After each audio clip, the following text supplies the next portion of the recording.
Good evening, everybody. Welcome.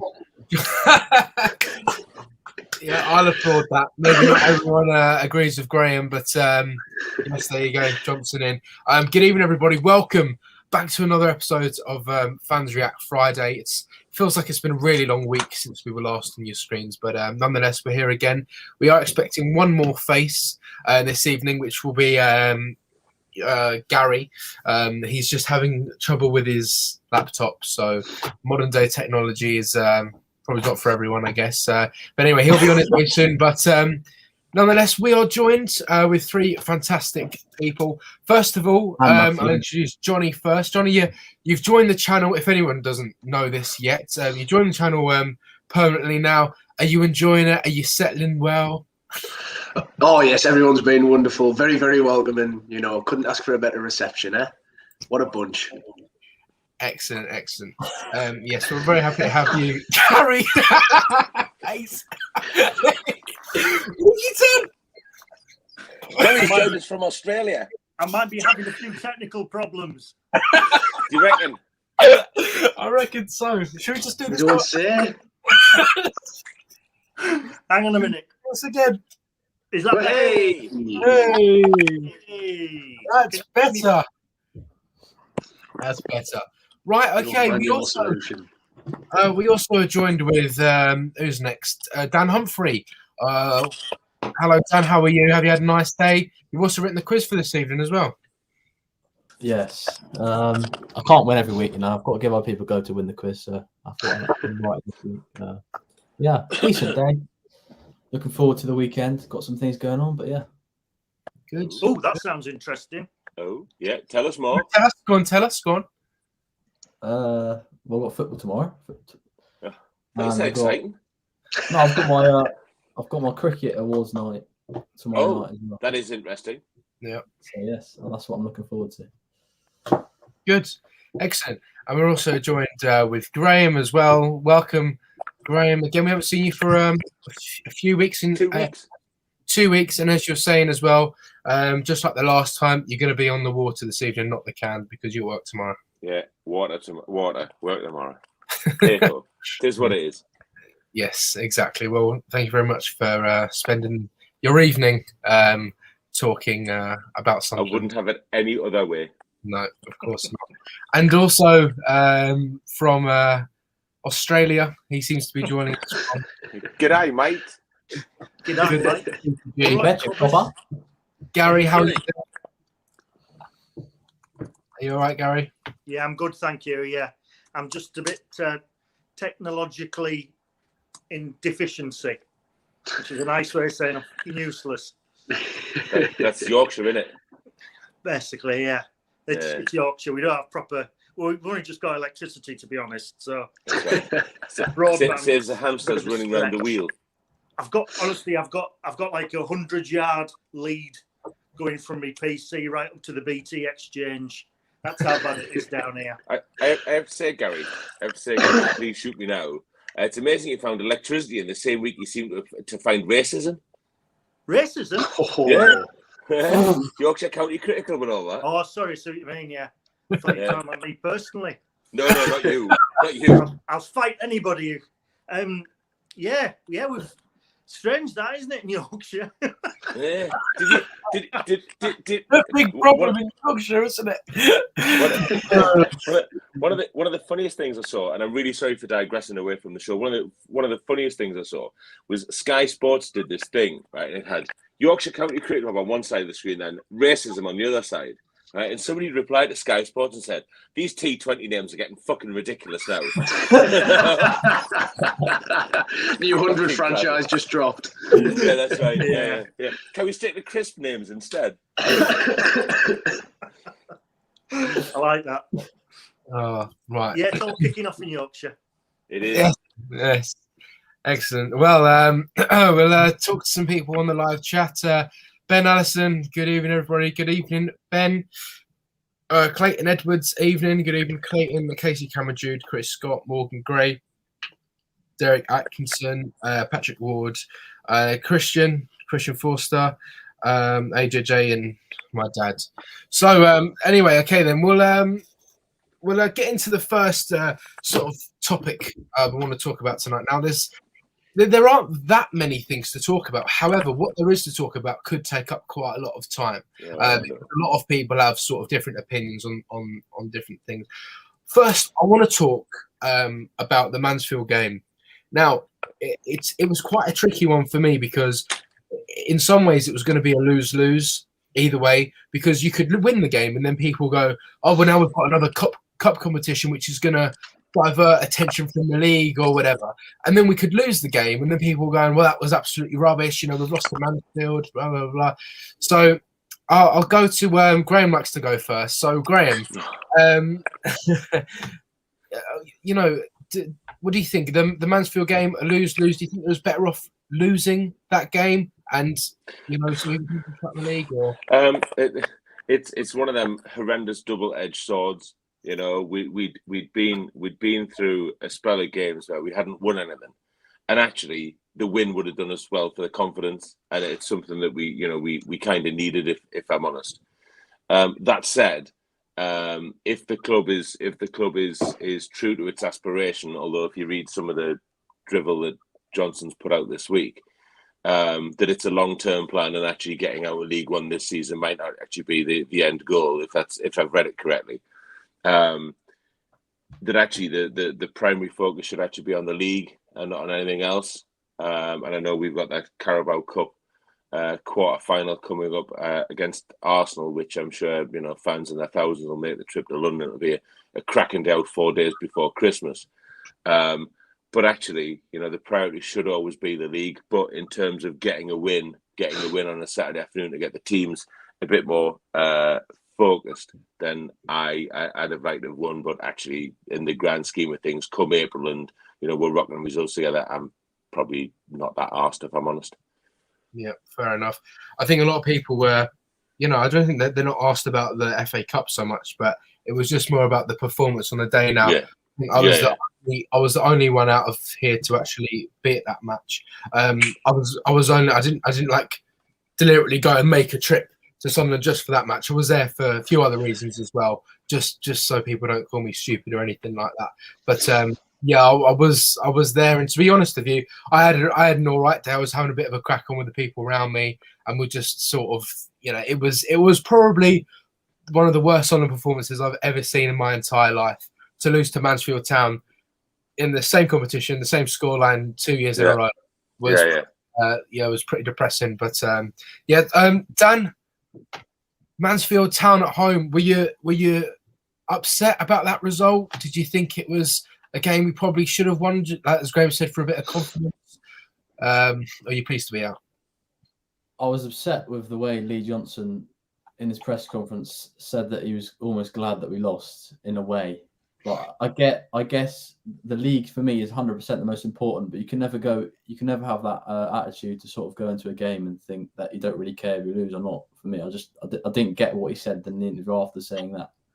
Oh, it's sort of, it doesn't really matter now, we're out, so we can concentrate on the league and stuff like that, which is true. But I just don't think it's the sort of thing you should say when it's sort of quite a bad excuse. I think if you're going out to play on Saturday and you're putting the team out like we did at the weekend, you should be winning that game for me. And the fact that he hasn't is a bit worrying. And so I did think that what he was saying in his press conference was a bit sort of not really needed, to be honest with you. I think he should have just accepted it and sort of called the players out for being poor on a day rather than trying to sort of say that we're out of it, because no one wants to lose a game of football. I don't care if it's the Papa John's or the World Cup final. You don't want to lose, no matter who you are. Yeah. So I just thought that was a bit sort of odd for me. And obviously talking about the game, losing to Mansfield 2 years in a row, 364 days apart, and the same fixture, it's just appalling.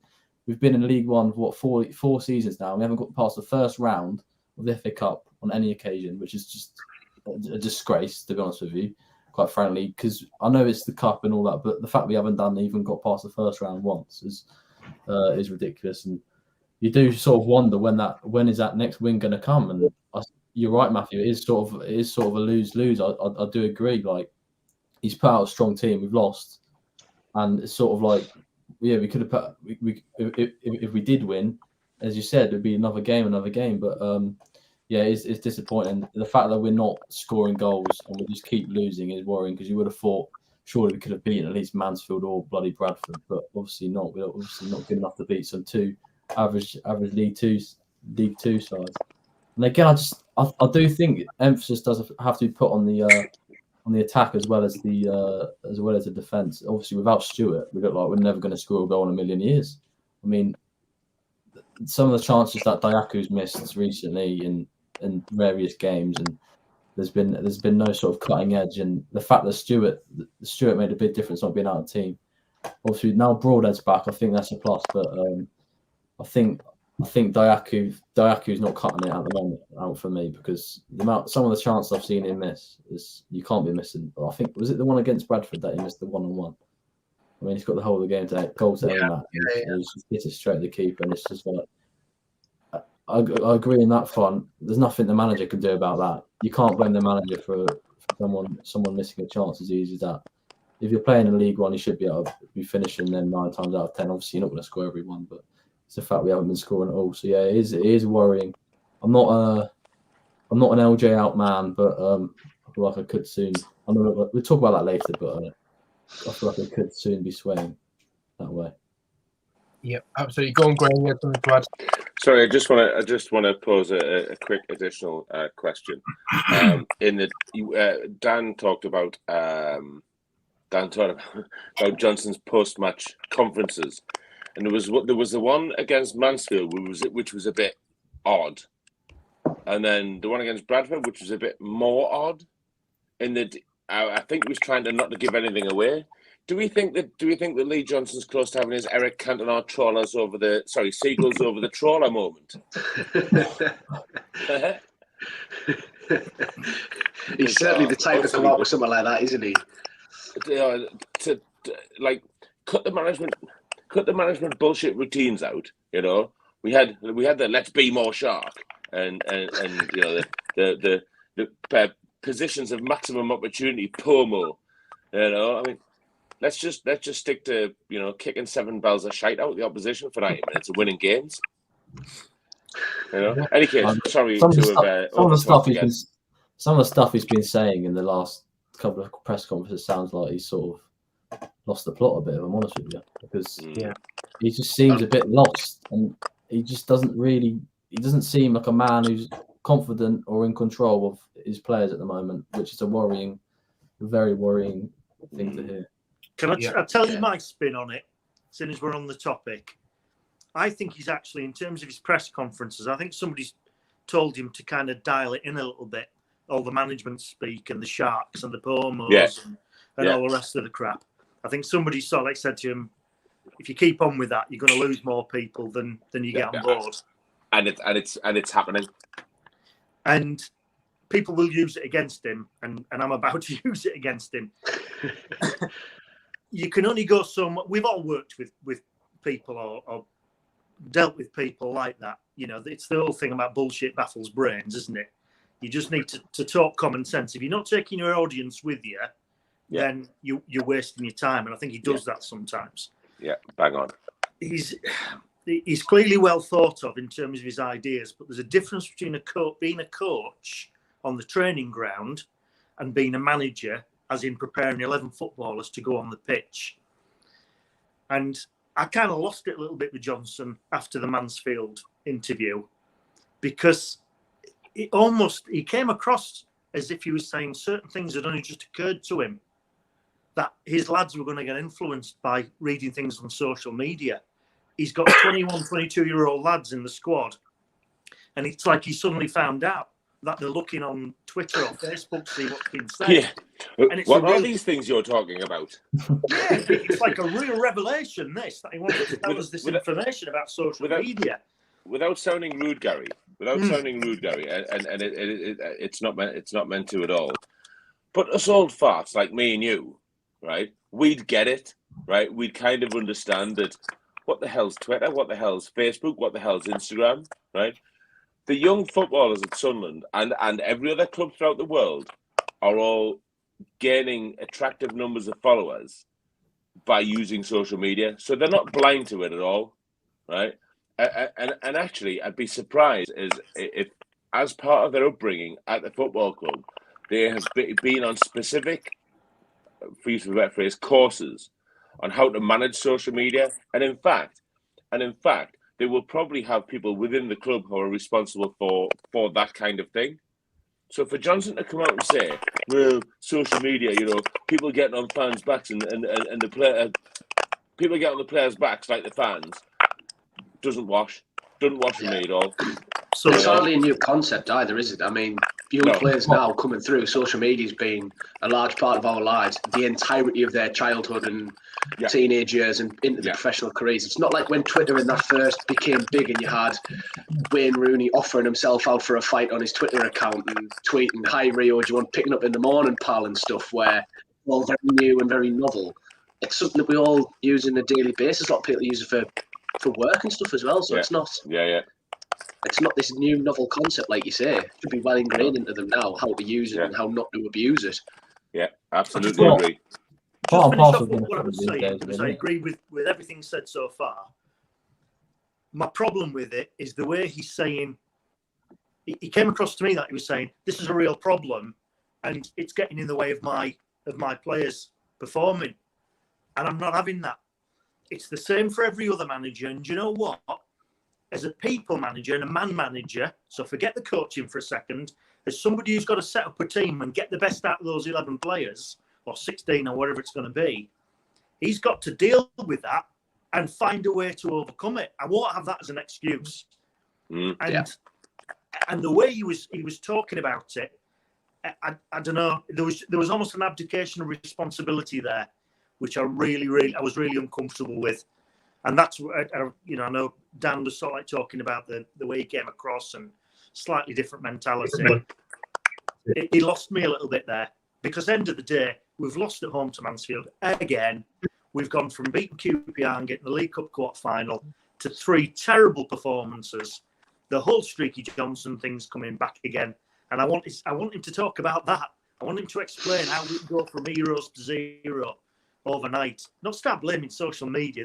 That's the worst deflection tactics I've ever seen a manager use. So that was crap. I think the other thing, and I'm really sorry that Johnny sat there in a corner not saying a fucking word.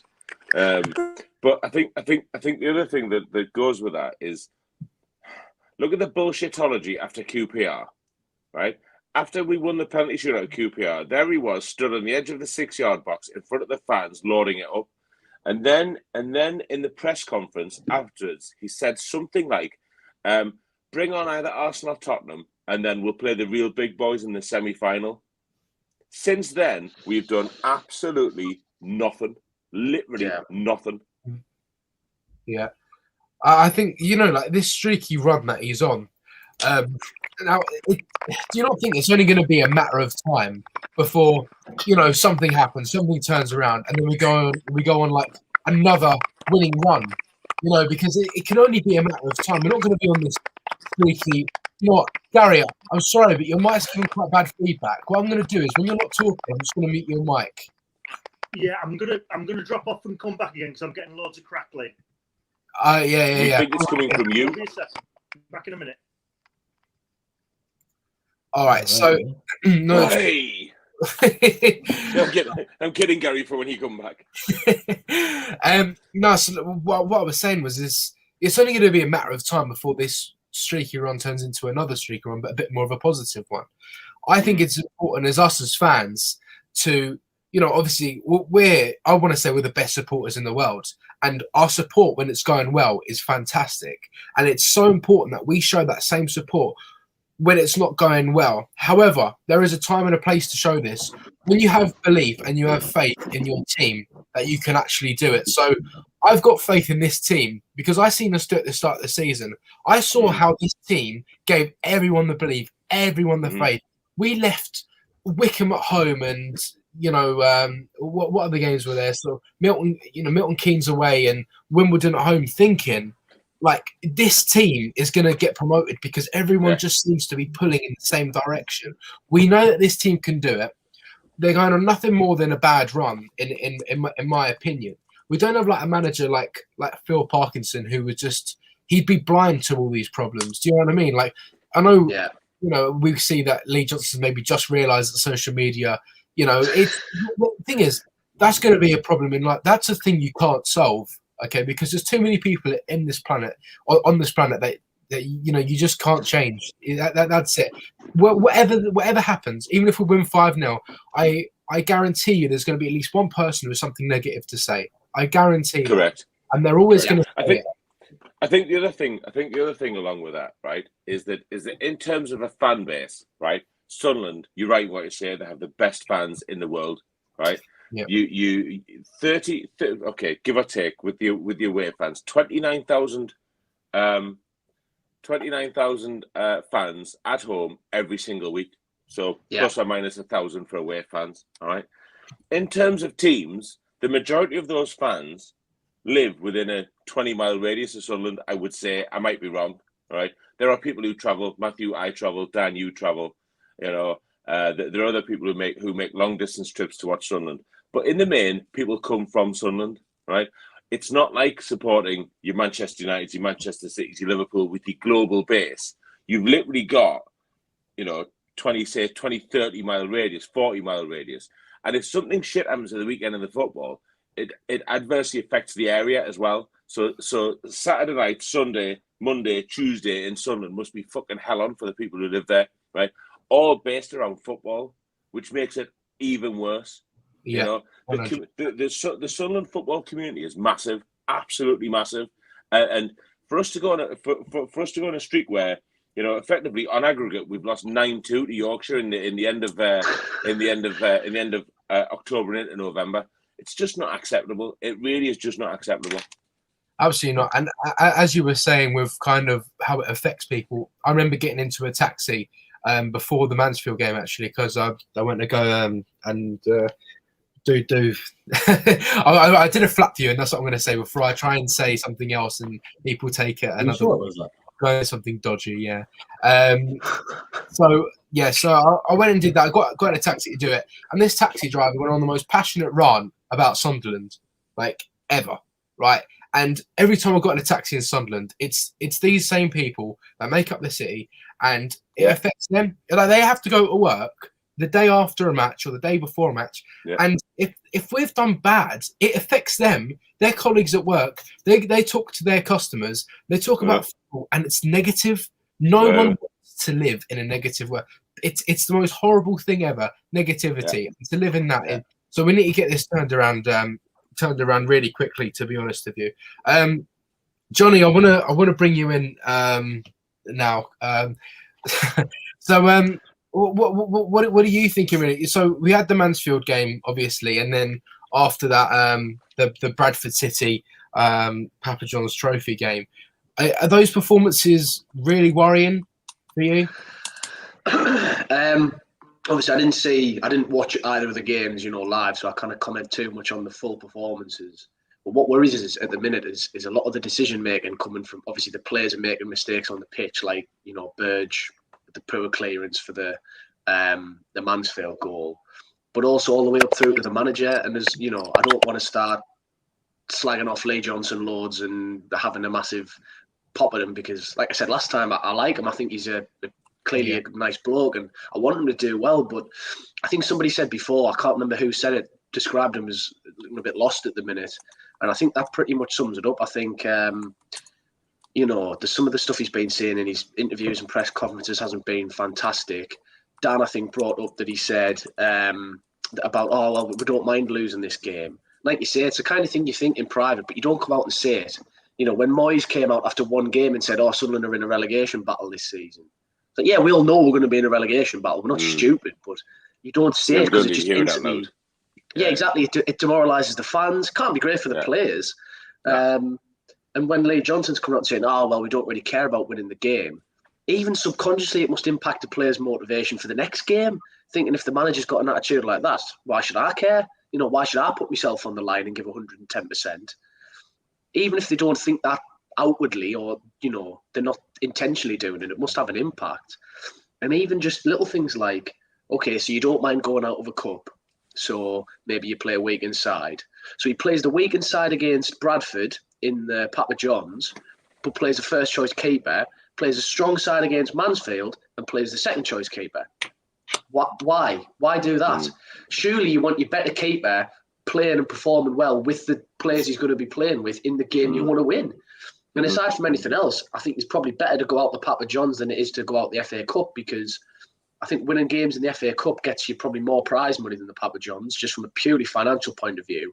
And because as much as we're on a terrible run, we are one of the better sides in League One, which puts us as towards the favourites for the Papa John's. So we're less likely to get knocked out every round. Whereas the FA Cup, staying long enough, you'll come up against someone better than you when you're in League One. You know, it's just by the law of averages. Like Mansfield. Like Mansfield, well, for Sunderland, it's not hard to come up against someone better than you. But, you know, eventually in the FA Cup, you come up against a Premier League team or a decent side in the Championship. I have to say, Johnny, absolutely spot on. You know, say you manage to bimble your way around the first round, second round of the FA Cup. Comes the third round, right? You draw a Premier League team who's got a stadium with, like, say we'll pick Arsenal for example, right? Over 60,000 seats in it, right? Guarantee between Sunderland and Arsenal they will fill that ground. Yeah. And in the FA Cup, the gate receipts get split. Yeah, exactly. That's another good point as well. Yeah, you get a lot more money for having bigger attendances. Yeah. Even if we just get a home tie against a decent side, we'd bring a decent number of fans. Yeah, so absolutely.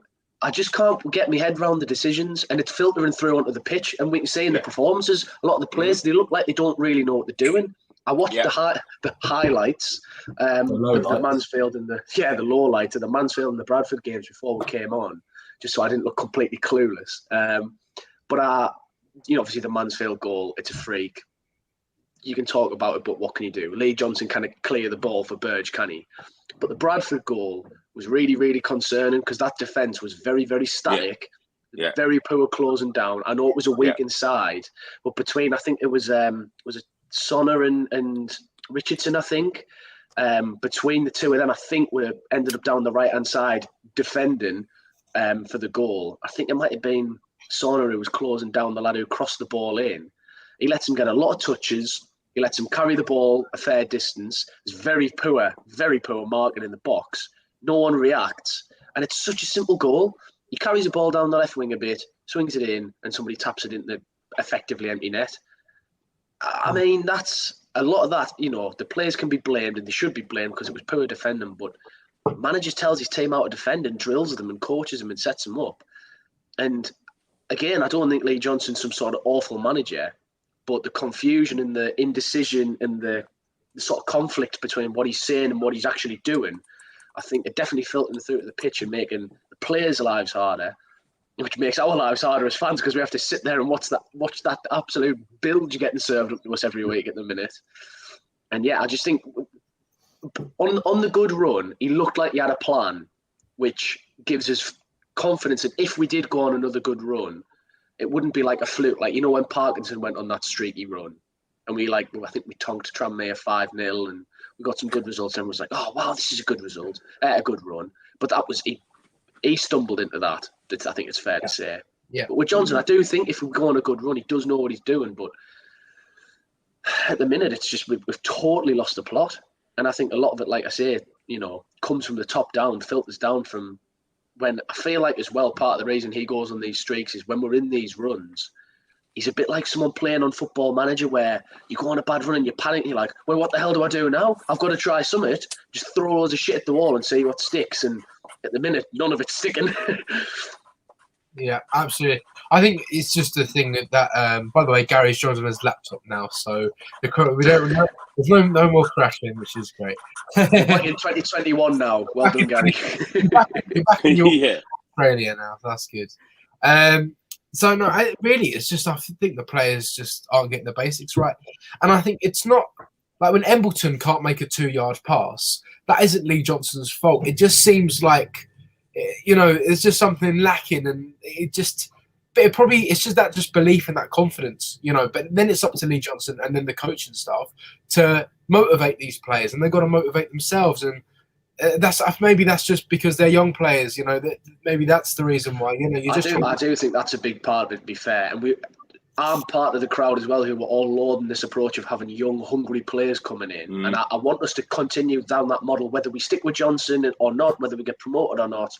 I want to see more of that because it's better for the club in the long term. But when you're 18-year-old kid like Callum Doyle when you're a 19, 20, 21-year-old who's not got a lot of experience in league football, going on runs of getting smashed and 5-0s and 4-1s and everything every week. It cannot be good. It cannot be good for the development. No, definitely not. Graham? Just on that very point, Johnny, bang on, absolutely agree. It was the club made a decision that they were going to go for youth players and bring on youth players and youth talent. I've said this on many a program. Here that actually clubs like Manchester City will not loan the new talent out of shit clubs, right? And I stand by that. But and again, kind of agreeing with what you said, these youngins who have been playing whatever games they've been playing at their respective underage levels, are now playing first team League One football, and quite often it's twice a week. And I know that adds up to like 180 minutes. And I know that, like if I went to work and only worked for 180 minutes in a week, there'd be fucking hell on, right? Yeah. But by the same measure, what they do, running around at high speed and having to keep themselves, reasonably fit and active, like I kind of get that. But is it just that they're just fucking shattered, or is it just that they're not good enough? I don't think you can say they're just not good enough, because we've seen I the don't think so either. performances. I don't think so either. You know what I mean? We've seen them do it. Doyle looked like an absolute world beater. There were people tipping him as a future England captain at the start of the season. Without a shadow of a doubt. I remember the first couple of games and a couple of pre-season friendlies where he literally looked on fire, and we were like, how the fuck have we managed to sign him? There was a lot of comparisons to Johnny Evans, when we signed him from United on loan in the Championship season. And I don't think they were unfair comparisons either, because he looked a right player, but something's gone wrong, and we need to turn it round. Absolutely. So Before Dan comes in, I've been, I don't mean to neglect the live chat, but a lot's been going on, so I don't really want to interrupt anyone. However, I will just give you a bit of attention on the live chat now. Stevie says, I doubt we have the money to sack LJ, and is the reason we won't sack him. I'm not too sure about that, to be honest with you. Stevie's a great guy, by the way, great support of the channel. So good evening to you, Stevie. But in my opinion, I think I just have so much belief in him, and that's the thing. And like, I don't know. I think just the passion that Lee Johnson has, and I think he takes Sunderland, like managing Sunderland as Sunderland, not just another football club. A lot of managers, they'll go to another football club, because it's just like, it's just someone to manage. But clearly managing Sunderland means a lot to Lee Johnson. So, I think he's so passionate. When he comes over and he's punching the air, like I'm sorry. Let's just stop for a second, right? We've said this about footballers that have played for Sunderland in League One. Chris Maguire being prime example, right? That is without the shadow of a doubt the biggest fucking gig he's ever had. He never will have. And I'm gonna put Lee Johnson in the same bracket. Yeah. Oh, absolutely, yeah. But I think that's just the reason why I like who he is as a guy. Yeah, I think he overcomplicates things a lot more than they need to be. But I'm just saying, as a guy, I really do like his passion that he has, and he's dying to succeed and dying to do well. So I think he's part. And also, Graham, because you were saying as well, you said that we were balls deep into this data we are. You know what listen, I mean? I've highlighted a thing in the chat, right? That if Johnson gets a sack, we should get a local manager to replace him, right? Somebody who knows what it's about. And I've already got me candidate. It's like literally burning at my eyes that this bloke is. If we sack Lee Johnson, right? And please don't think I'm taking the piss. What did you say? Steve Bruce. Get fucked. Yeah, not a chance. I'd rather shit in your hands and clap. Phil Brown. Who? That's a name I've not heard in a while. Phil Brown. Come on. Phil Brown. Half-time team talks on the pitch and all sorts. Certainly live in the place. The very man. They do a speech at the end of the season as well to the crowd on the microphone. Can't go wrong with a bit of Phil Brown. But no, absolutely right, Matthew. I talked about it on Twitter earlier on this week. I got fucking pelters for it. But pardon. He said shock. I think he thought he said something else there. and literally, without a shadow of a doubt, Johnson was Dreyfus's appointment. There's no getting away from that. Yeah, we that wasn't a Stuart Donald appointment. That was a Dreyfus appointment. Johnson and Speakman as well. Speakman would have had a big hand. And then in comes Stuart Harvey and the rest of it. Right, all Dreyfus appointments. Right, so the club is balls deep in this data-driven thing. Right now, I've seen some, and I'm sorry, and I'm gonna get pelters again. I know it's gonna happen, but Roy Keane in what? No. He fucking walked out the last time. Yeah. These people who talk about Kevin Phillips, have you seen this shit he's been posting in the media recently? Any media outlet that wants to fucking listen to Kevin Phillips, honestly, he's like a fucking wobble gob. No, thank you. Phillips would be an awful shout. Oh, God. Right? Neil Warnock? I mean, I love Neil Warnock the bits, right? There's a new no context. Yeah, exactly. There's a new one of no context things with Neil Warnock. Right, and I genuinely think yes, but he's like an old school manager. An old school won't fit the new school methodology. Yeah, 100%. Great. I'm going to defend all three of. I'm going to defend all three of them. I'll tell you for why. Hell, yeah, we're going. Here we go. I'll defend all three of them. I'll tell you for why. No. We're talking about people desperate. We're desperate to get out of this division. We're Sunderland. We shouldn't be at this level. All right. What Keane brought us was some discipline and some pride. I loved that season under Roy Keane. Didn't like him as a player, but he came in and he raised expectations. No excuses. Don't disagree with that. Long live in the memory of a lot of Sunderland fans like me. That the highlight was when he left two players because they didn't turn up on time. No, I agree. Absolutely agree. His press conference was superb.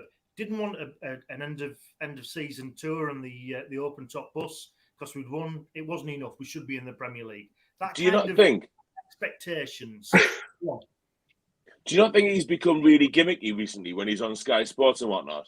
He always has to play the bad man. Yeah, that was the point I was going to make about Phillips, though. If you listen to people like Phillips, Waddle springs to mind, one or two others, it's a completely different gig. What they're doing is they're saying things for effect, aren't they?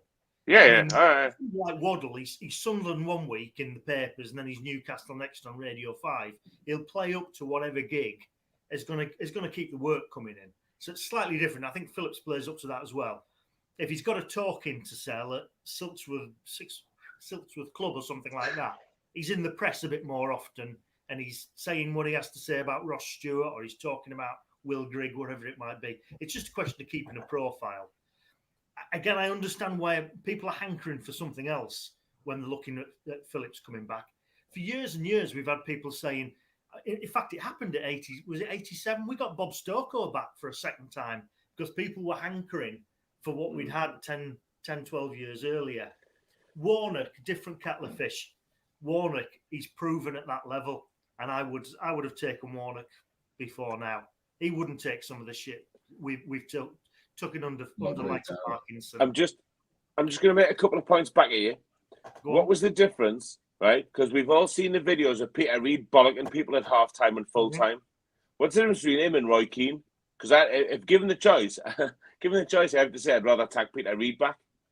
And I'll let that fester for a second. And if my mate AJJ keeps making stupid fucking comments in the chat, I'm going to kick his nuts in. I love him to bits, right? He's a fucking great bloke. But saying things like, Neil Warnock, 73 in December, 73 is a good number for us. Honestly, AJJ, stop it. You're better than that.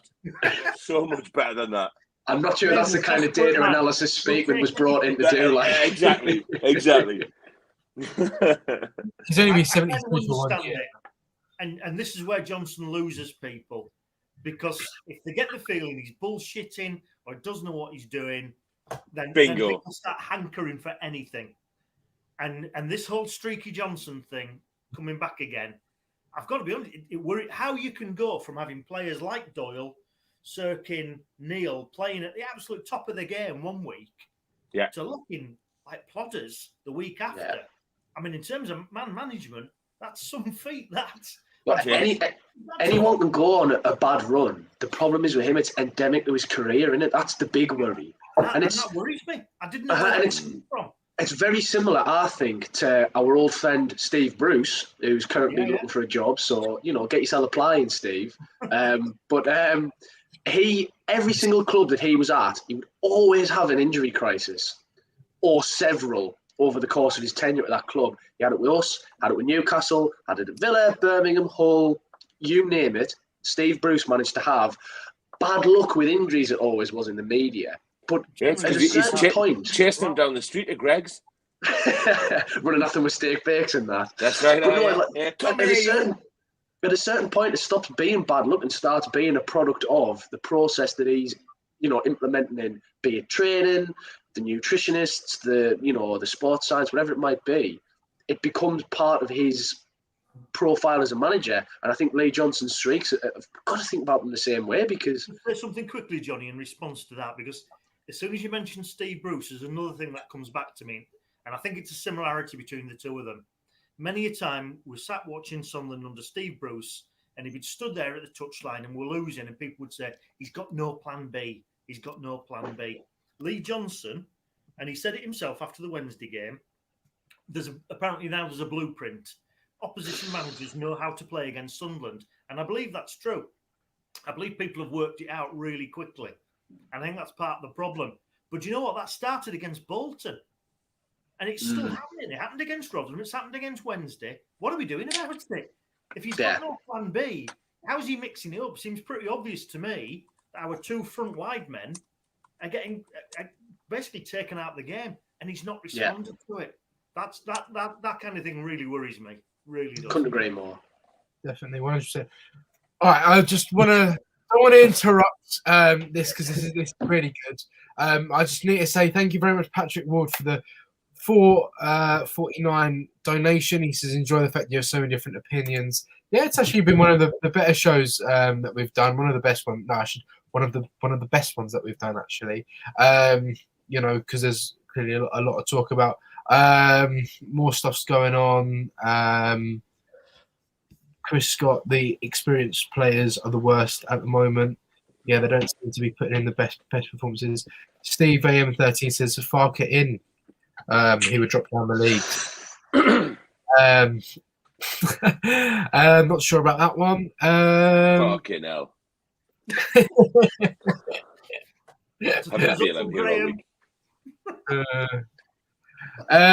Right. I've just scrolled a bit further in the chat. AJJ, give over. You're gonna get yourself blocked, right? He's now started with Warnock in charge, right? Warnock is the manager, right? And then Lee Johnson is the head coach. Lee Johnson. Yeah. So I've Warnock as the manager, and then Warnock is the Warnock is the manager, and Lee Johnson is the head coach. That's certainly an opinion. Indeed, it is. And if I agreed with him, we'd both be wrong. Yeah. Sorry, AJJ. I like that one. I'll buy you a pint the next time I see you. I think the last thing we need is to overcomplicate anything, anything more, because they're already as complicated as they are. Yes, go on, Dan. Did you want to say your point on it? Yeah, I was trying to get in. Okay, like 20 minutes ago, but no, I enjoyed the chat. I liked it. Yeah, so did I actually. I just sit back from my feet. Going right back, I'll first say about the young players. Lee Johnson should take some blame for it because he's the one who should be managing the players, the amount of time they play accordingly to their age. Correct. For example, Callum Doyle was played in pretty much every league game. Maybe he's missed one or I can't. But he shouldn't be playing 90 minutes week in, week out at 18 years old. For me, that's the first thing.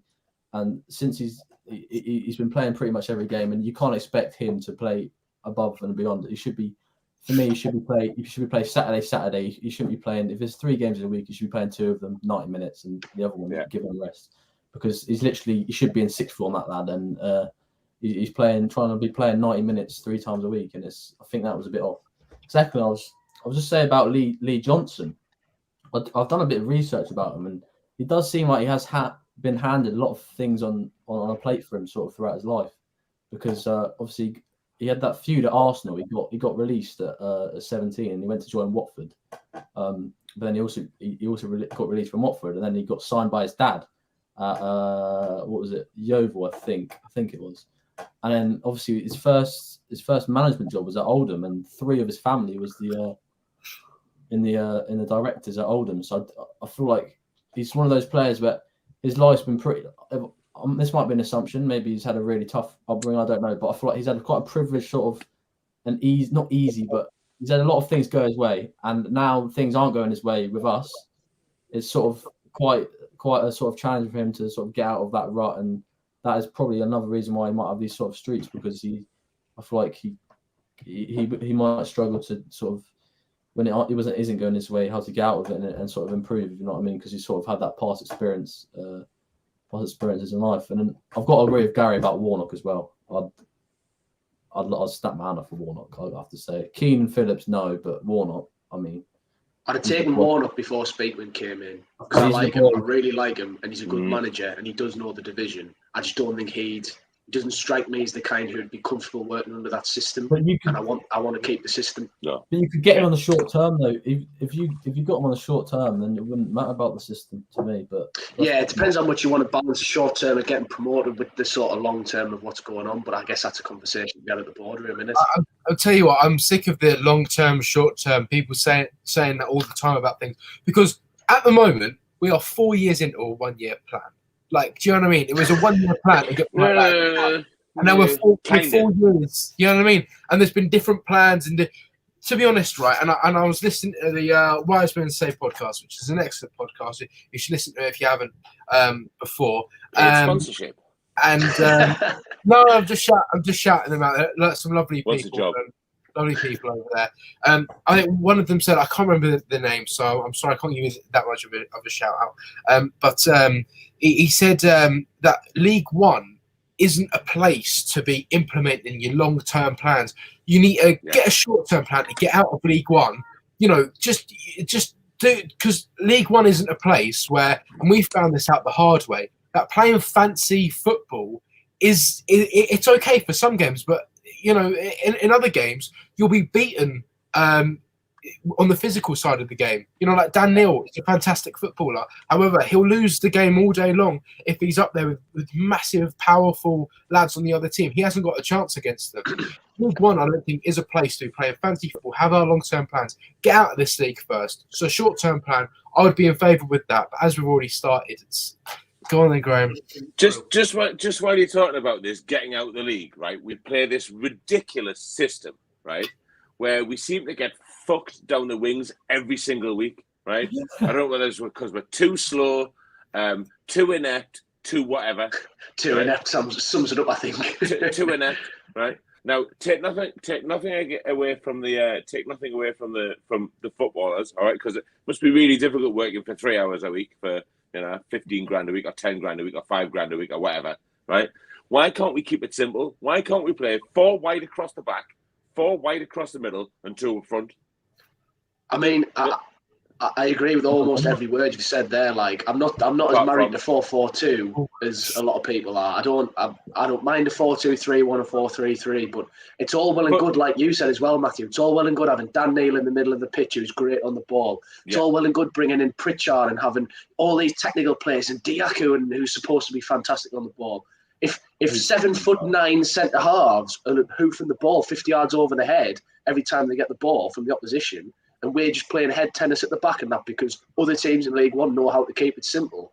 It doesn't matter how great on the ball your players are, because they're not going to have the ball, and you're going to lose. You're going to lose games. You're going to concede goals, and you're not going to get out of the division, which is what we're all absolutely desperate for. One thing that Johnson has said, and I like the sound of it, I don't think he implements it, but he said about adapting from his normal, whatever you call it, 4-2-3-1 or thereabouts. He talks about adapting that and adapting his style mid-match, but it strikes me he's not doing it. Yeah, he's talked about doing it. He's talked about adapting his style and going back to a 4-3-3. I've heard him mention it against Wednesday. That didn't happen. It was quite obvious it wasn't working. And this is what I meant earlier about our 2 wide front men are just getting taken out of the game. they become totally isolated, don't they? Stewart's up front on his own. We've not got enough men in midfield. Our fullbacks are getting penned back because we're playing with 9 men effectively. He's got to be able to change that. I don't know what the right answer is, by the way. But that's something we're losing. And McGeady's not been informed. Diaku, as we've said, has been very hit and miss. Gooch has been terrible at times. Is that after McGeady got sent off for his little strop where he kicked out and got himself fucking sent off? Huh? Disgraceful. Absolutely. He's very lucky. The referee only yellow carded him, if I'm honest. Yeah. Because I think that foul in itself was worthy of a straight red. And McGeady's always had a little bit of that boiling away below the surface, though, hasn't he? I remember in the Czech. He gets angry at himself. I remember in the Checkatrade Trophy final, he was getting really frustrated in that match, and I remember the referee gave a free kick or something, and he got right in the referee's face, like shouting, that far away from his face. Yeah. Thinking, oh my! I think he might have a bit of an ego issue, to be honest. I think he sees himself as being far too big for this division. And I think it's all well and good when he's playing well and justifying that. But when he's not, I think it can really go against us because it just contributes to that whole atmosphere. The only thing I'd say against that, Johnny, is that he was all set to leave at the end of last season and took a pay cut to stay here. Yeah, well, I don't think he's some kind of, it's not like when we had all the talk of the rotten core in the Premier League, I wouldn't put him in that sort of bracket. But I just think there's a little bit of it. He's got that arrogance that you need to be a tricky attacking player, but I think sometimes he struggles and it boils over and it turns into something a bit more negative, which Johnson should really be keeping an eye on. But he's got his eyes in about 60 different directions at the minute.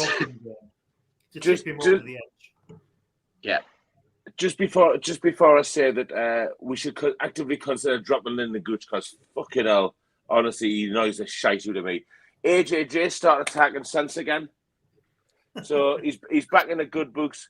Broadhead and Stewart combo might I won't go that far, but the Broadhead and Stewart combo bit's good. The bit about Mike just serving Johnson his job remains to be seen. I do think there's a lot of pressure on him for the Ipswich game. There really is. Oh, that could get ugly if we go a few goals down. I would say he's got 3 games. Yeah, he's got 3 games coming up, hasn't he? He's got in quick succession.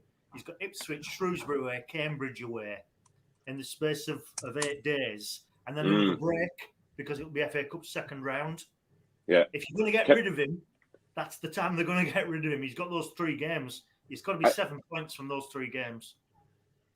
I have to say, I'm gutted that Shrewsbury away is a midweek night. You and me both. Absolutely gutted.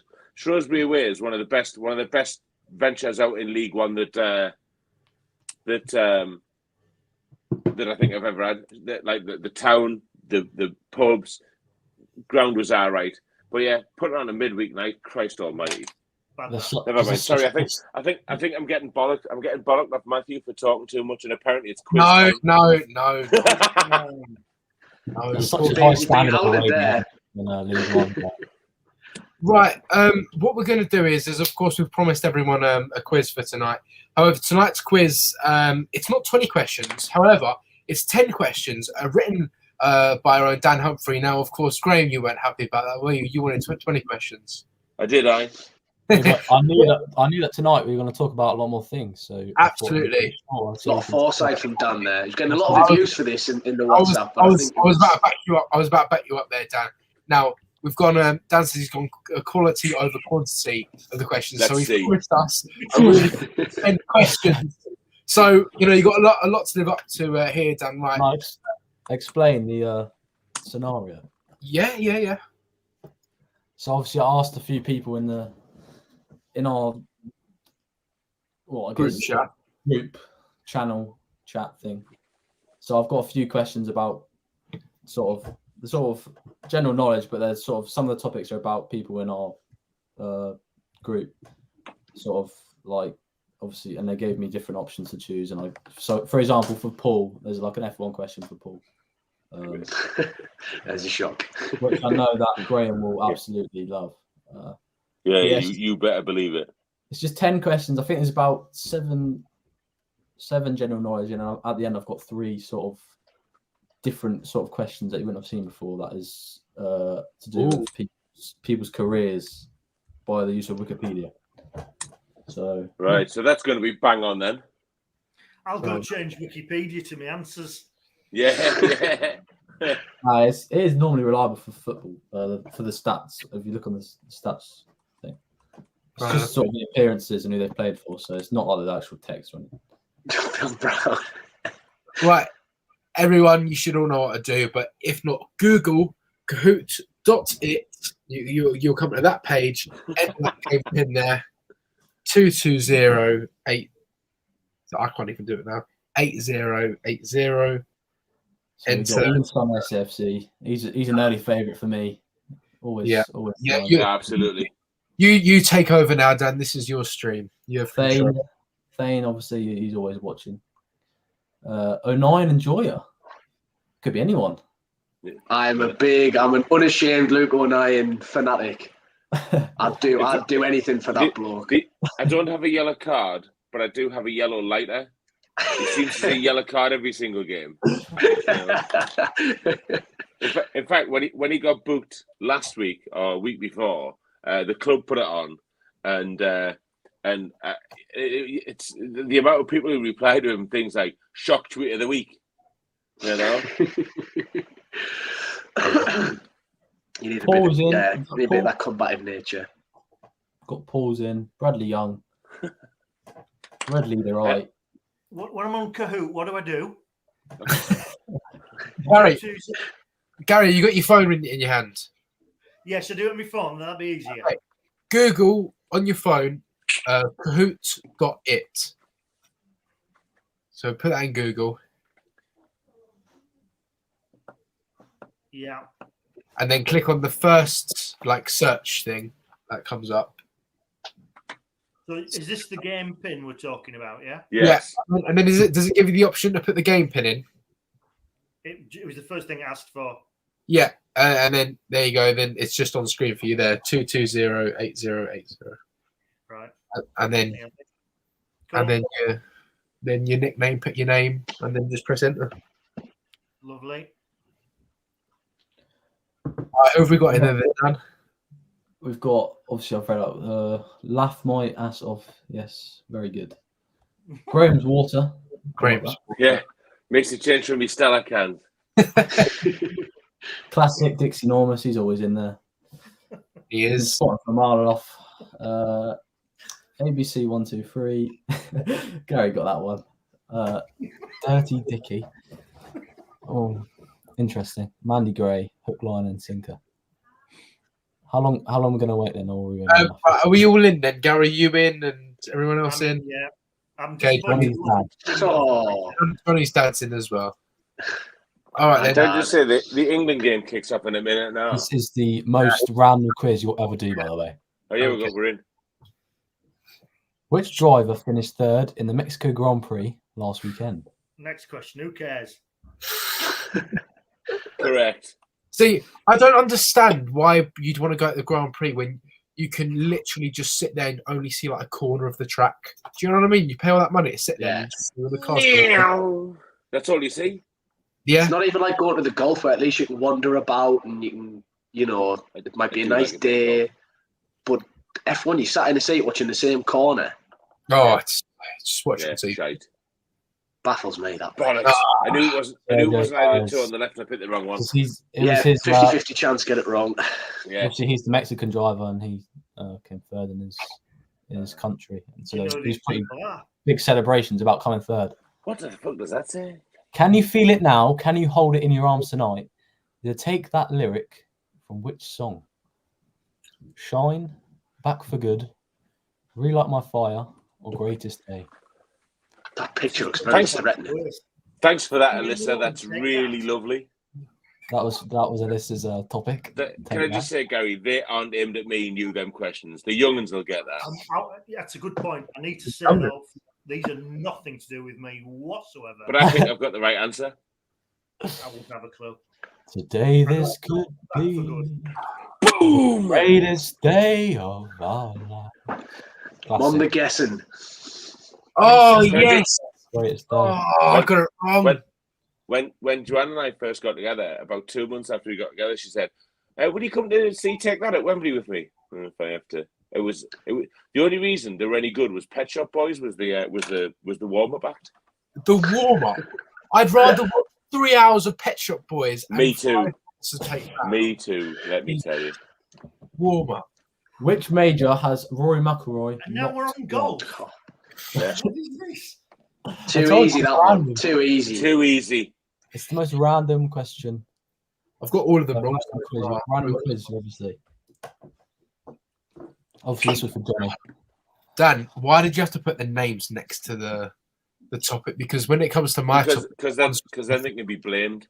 Because get you outed for your absolutely diabolical crack. I did it because you wait for Matthew's question. It's funny because. Can I just tell you how many I've got right so far, lads? Come on, Gary. One. You must know this one, Gary. 0. I know this one. Who won that 1980 FA Cup final? Yeah, I think Arsenal, I know. West Ham. Let me Liverpool, tell you. or Everton. Villa did it in.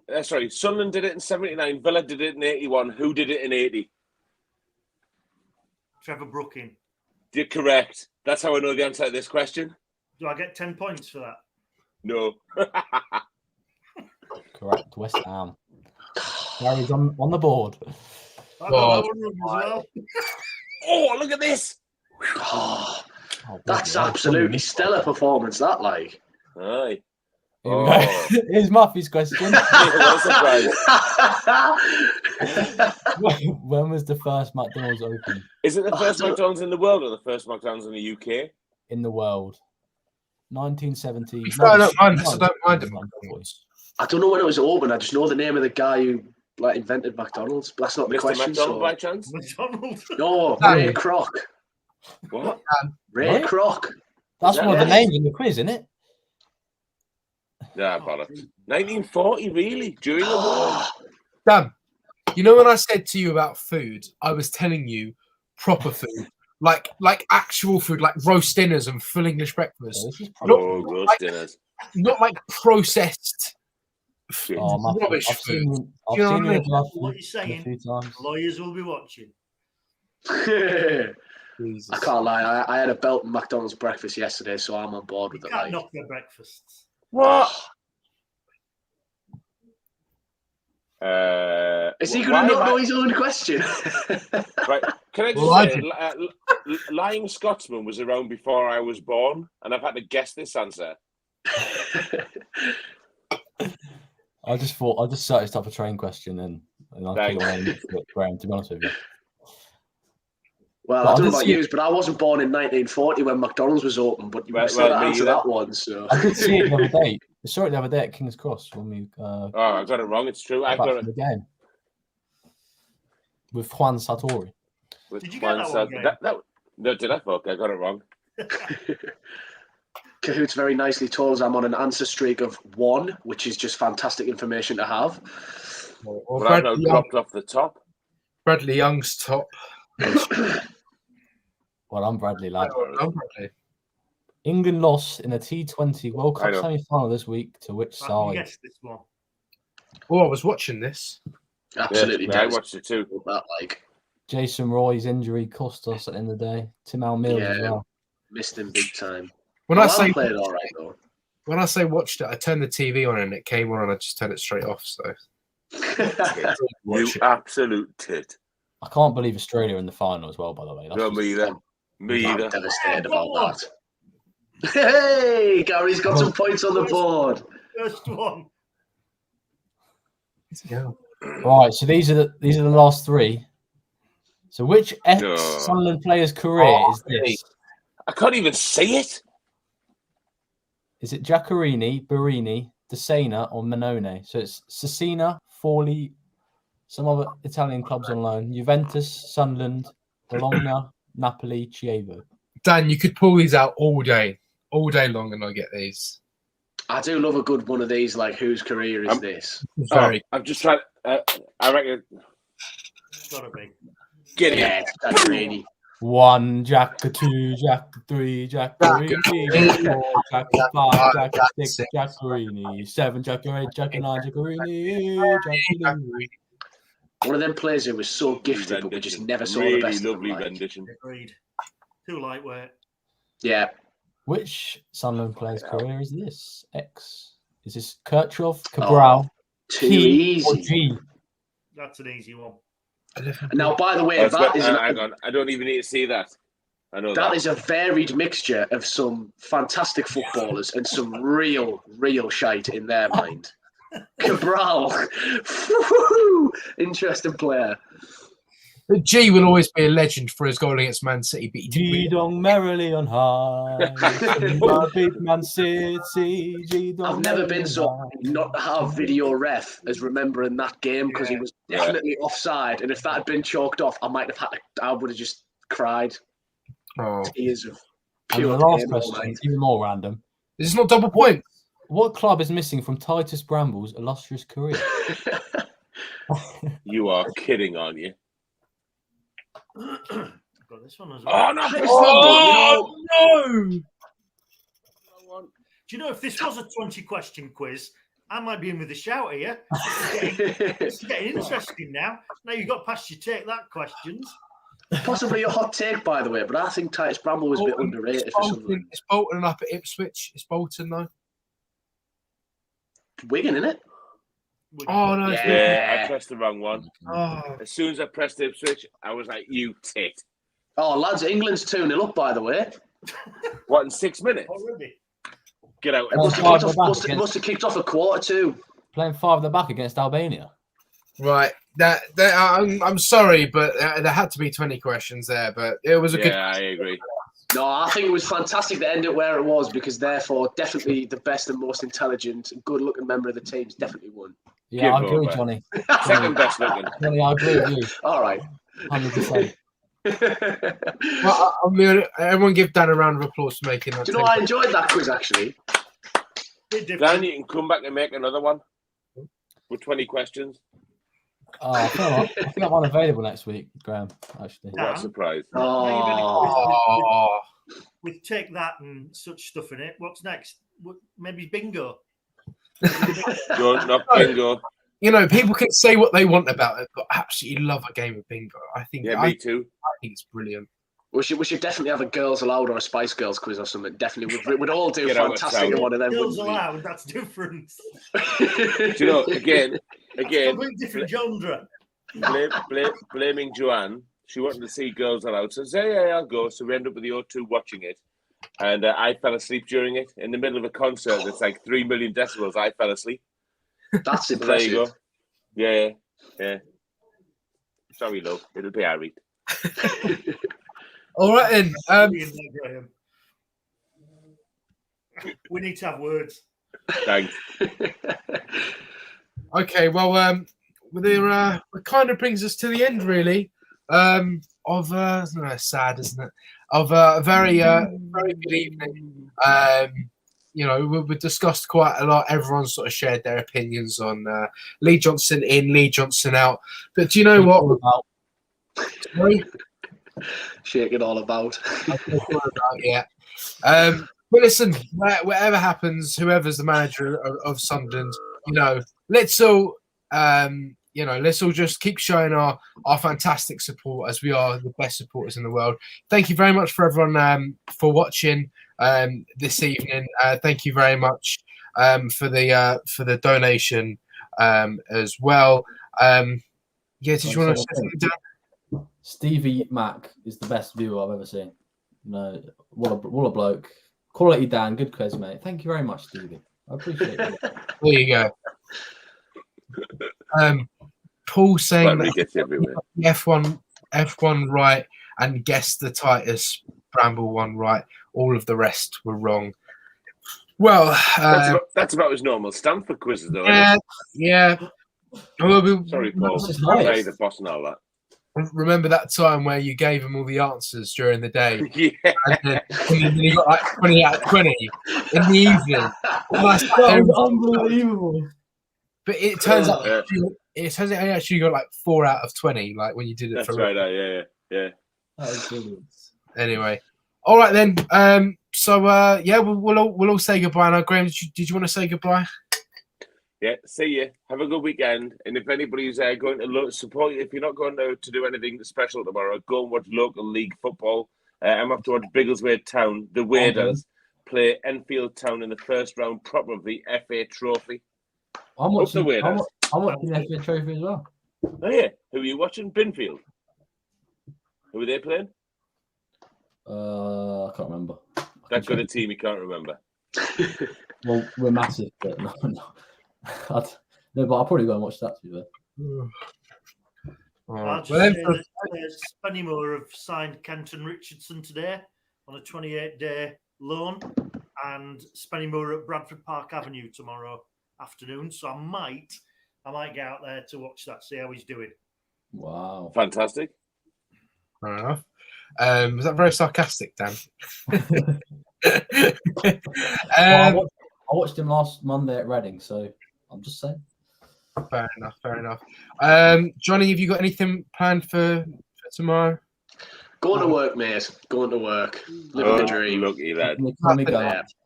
There's nothing wrong with that. And I'm going to be extremely busy tomorrow as well. So lying your fat ass in bed. Early night. No, absolutely not, mate. Come on, we got things to do, money to earn, people to meet, so, you know. And Saturday, very